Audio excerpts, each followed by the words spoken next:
Hey everybody, welcome back to the Frugal Filmmaker Q&A. That's the show where you ask me a filmmaking question and I try to give you something useful.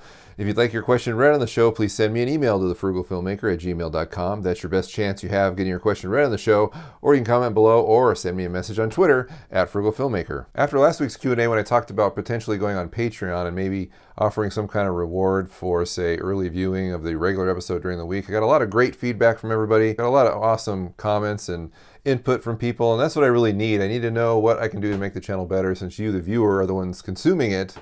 I would like to do the best possible shows as possible. So as always, thank you very much for your comments. They are greatly appreciated. And I always like the conversations that go on in the comment section of each video. That's really important. It is social media, so it's great to be social and talk to each other and give your opinion, because this is a great place to do it. As far as the Patreon thing goes, if it does actually surface, you'll be the first to know about it. So stay tuned to this channel and this show specifically for more details. Our first questions today come from email, the first being from Gabriel Birch, who says, I would like to see you build more camera rigs. That's how I discovered your channel. I think it would be awesome to be able to build a slider dolly or a crane jib for my camera.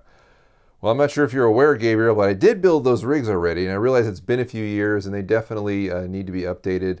I'm not so sure about the slider, because after building the itsy bitsy slider from the free sample at IGUS, I don't know how eager I am to make another slider. However, the crane could definitely be updated, because the one that I built was made out of chain link fence top rail, a really obnoxious, big, heavy material that's super sturdy and actually looks pretty good on camera.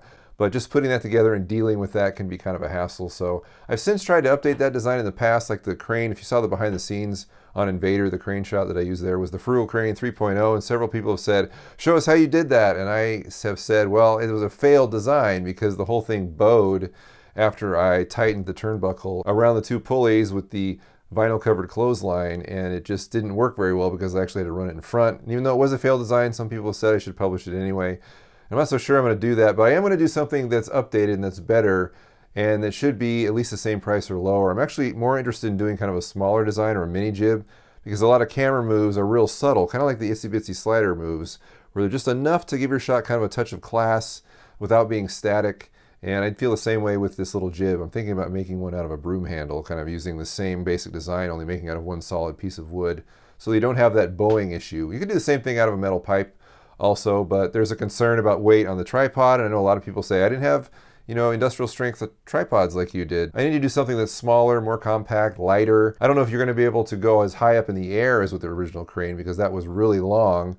So this just using a broom handle, maybe 6 feet or 7 feet, maybe you can get the same kind of shot, just kind of on a smaller scale. So I'm definitely going to do that. Again, the slider, not so much. I think I've done that already, but we'll see. Who knows? One reason I built a lot of those rigs, including the Frugal crane originally, was because I got people asking me to do it. So if there is a specific kind of camera rig you're interested in, throw it my direction and I'll see if I can come up with a Frugal version. Next, we have Tim Teets, who says, have you ever thought about releasing a DVD of your best builds in short films? You could release different volumes and such. This is an interesting idea, because I think there's sort of a merchandise thing going on here. Some people have said I'd buy a mug with the Frugal Filmmaker on it, and I have tried to do products in the past with t-shirts, actually, where I had a pretty good t-shirt provider, because it was actually a decent enough split where I could make a little bit of money doing that. Or now it's like if you go through something like Cafe Press, you are basically lining someone else's pockets, because you might come up with the design and they're going to do all the legwork, but you really don't make any money. It was kind of the same thing with the Frugal Filmmaker short film idea deck, which I think was a great idea, and I liked it, and I liked what people were able to do with it, apparently. But some people told me, I'd rather just give you the money, because I know that you're not going to be able to make anything off of this. Well, I think it's good for advertising, because you could put your web address on a t-shirt, let's say, but if you're not making any money off the t-shirt, then I'm not sure how much of a good idea it is. And as far as DVDs and things like that, I'm not so sure that's such a good idea, because digital media is replacing everything, is replacing physical media. So I'm not really sure how much of a demand for a DVD there is, although I know some people have told me, hey, if you produce something, I'll buy it to help support you. And I need to come up with something a little better, I think, that's more useful, that I feel good about, selling to people. I've wanted to do an ebook in the past, and I was actually collaborating with somebody on an ebook, but they dropped out, and so that kind of fell through. I think an ebook would be a good idea to kind of broaden the audience as far as into, the Kindle audience, for example, because maybe that they're not necessarily watching my videos, but they might be interested in or come across a book that I made, say, top 25 Frugal Filmmaker camera rigs or something, where I've actually taken screenshots from the videos and put them in book form. That might be something I might do that I've wanted to do. It's also been several manufacturers that I've tried to work with in the past that have been interested in producing my camera rigs or a version of my camera rigs, but they tend to be more expensive.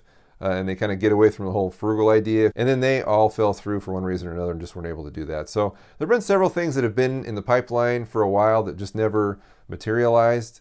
But I know there's things that can be done still. I just have to find them. Or maybe if you have any good suggestions or continue to give me good suggestions, maybe I can do something along those lines. Whatever. I just need to have some good avenues that aren't going to be a total waste of time or money, because the idea, I think, of selling things for support is that you are able to get some of that money back to put into the channel. And if I'm just getting a small percentage, it's not even worth it. On to YouTube comments, we have one from Anton Arenko who says, just wanted to ask what advice you would give when casting your film. Do you decide on an actor based on their show reel, or do you go the old-fashioned route and do auditions? I'm a big fan of auditions. In fact, I made a video specifically about auditioning actors, and it's a great experience for me anyway, because I like to see what completely random strangers can bring to your material. It's really exciting to hear people read your words. Maybe even if those words aren't so great, they can actually breathe life or a new direction into something that you didn't see before. And it's great to meet new people and find fresh faces and all that kind of stuff, which auditions are perfect for. Personally, I would never cast anybody based on a video audition. All a video audition shows you is what somebody looks like, and maybe how they move a little bit, and how they've rehearsed to read a specific side. But you don't know if that's the best performance you'll ever get, and you don't know if they can take direction or not, which is one critical part about auditions, is giving somebody a change and see how they react to it. And if they can't take your direction, then you probably don't want to cast them. So a video audition as a result would just be immediately ruled out, because I don't know these people can take a direction I would give them. Now, I'm not saying I would only cast through an audition. In fact, if you've been watching my Making a Frugal short film series, you'll know that I already advised that, hey, if there's some actors you want to work with, go talk to them, you know, and ask them about parts they are interested in, and maybe you can integrate them into your current project. Those are really the only two ways I would cast somebody. Either I know them ahead of time and I know what they've done previously and I want to work with them, so I ask them to be in my project, or I hold auditions and I pick somebody that way. But under no circumstances would I ever cast a total stranger based on a video audition only. I mean, yes, I realize they did it for The Force Awakens to get, you know, bit parts, and they had people all over the world sending them video auditions, probably because they were looking for a specific look, which is something that I'm not just interested in. I want to see if these people can act, obviously. And in order to do that, I either need to know them or I need to give them a direction in an audition and see if they can do it. Alrighty then, up next we have Nintendo Lunchbox, who says, why the A-Team sound-alike song intro? MacGyver seems more fitting. When I originally did the theme to the Frugal Filmmaker, I had been working with a composer. His name is Seth Newfer. I probably mentioned him before because he's scored like 3 or 4 of my projects. Excellent composer, great guy. I've never met him. We've only had an internet relationship. And one of the questions Seth always asks me is, what kind of style do you want to mimic? And I just said, well, something like the A-Team. I like the A-Team because I grew up watching that show as a kid. Horrible show, I'll admit it, cheesy show, but there was always a segment in that show where they were always doing some DIY contraption to help get out of a bind. And so I thought that was kind of fitting for the Frugal Filmmaker. So that's why I picked that. MacGyver definitely isn't a bad choice, even though I never liked that show because I didn't like the actor who played MacGyver. I just thought he was really boring, and I never got into that show very much. Richard Dean Anderson, I think, is who it was. He probably didn't like me either, so, you know, whatever. However, I think it would be kind of a fun contest to extend to you guys to maybe take the MacGyver theme and then use clips from the Frugal Filmmaker to kind of build sort of an intro and a mock intro of a TV show. Because those themes are like 1.5 minutes. It'd be kind of fun to see that. You've probably seen the ones on YouTube where they take, you know, Star Wars and use the theme from all these 80s shows like Magnum P.I. and Dallas and The Love Boat and MacGyver, Airwolf, all just really fantastic intros, hilarious. So I'd be kind of curious to see what people would do, say, with the MacGyver theme and using my footage that you could easily download from my channel. So that's the contest actually I'm thinking about doing. I just need to come up with a good enough prize to give people incentive, because I realize that's just not like a 10-second intro. I mean, that's like 1.5 minutes and full blown. It would take a lot of time. So I don't know if it would be worth people's time to do that, or if I could come up with a prize that would motivate people to do that. I don't know. Let's hear your feedback. Would this be something you'd be interested in doing? And if you don't know what I'm talking about, check out the Star Wars MacGyver stuff in the description. It's awesome. And finally, we have a question from Twitter from Caleb Brereton, who says, maybe a video about your new computer. And what Caleb's talking about is I tweeted recently about what I call the dumpster PC, which is I found this gaming rig in a dumpster here. And if you're wondering if I go dumpster diving, I don't typically, but there's a dumpster near my house that's about waist high. And I can't help it when I go to the garbage to throw out my trash and I see this fantastic stuff in there, because I pulled stuff out of there before that was awesome, like an angle grinder, a working angle grinder I found, a bunch of Dremel accessories I found. And then recently I was out there and there was in a box, in a tower box, the box, this computer tower, this massive gaming rig. It was clearly a gaming rig. It had a Radeon 6990 card in it. It had 8 gigs of RAM. It had a fancy motherboard. It had a DVD burner. It had all this stuff. It had a fan control on the front panel. So I brought home this PC and I plugged it in, and I didn't get a picture. But the motherboard came on and all the fans came on. So I thought it probably worked, but the graphics card didn't work. So when I poked around the inside, it looked like the graphics slot that the card was in was broken, or it was partially broken off, or the locking clip was broken off. So after messing with it for a while, I tried a bunch of different things. I finally had the common sense to move the graphics card to the second graphics slot, which was empty, and it looked like it was in a lot better shape. So I plugged it in, and sure enough, I got a BIOS screen out of it, and I could see what the computer was. It's an AMD Athlon 2 640X, I believe. So it's an older processor. The card is older. Again, it's a Radeon 6990. However, all this stuff really works well, apparently, with Sony Vegas. So it'll use the GPU on that card to help with renders and also with previews when you have layered effects. It won't stutter as much. So I'm excited about developing that. Again, all this cost me nothing.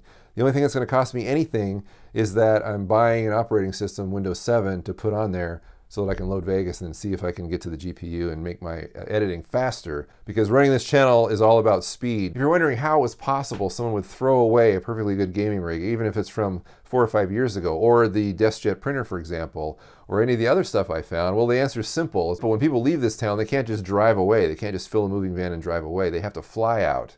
So if you haven't gotten rid of your stuff or shipped it or given it away to somebody and you have to leave, your flight's leaving, you throw it away, throw it in the dumpster. So I'm excited to see what that yields, and I'll definitely give you an update. I'm not sure if it's worth a video really, but I should definitely be writing about it on my blog. So stay tuned for that on the blog, thefrugalfilmmaker.com. Okay, that's the Q&A show. I'd like to thank everyone who wrote in. Really great questions as usual. And thanks for sending me questions after I had a dearth of them, and then I asked for them and they all came in. That was really great.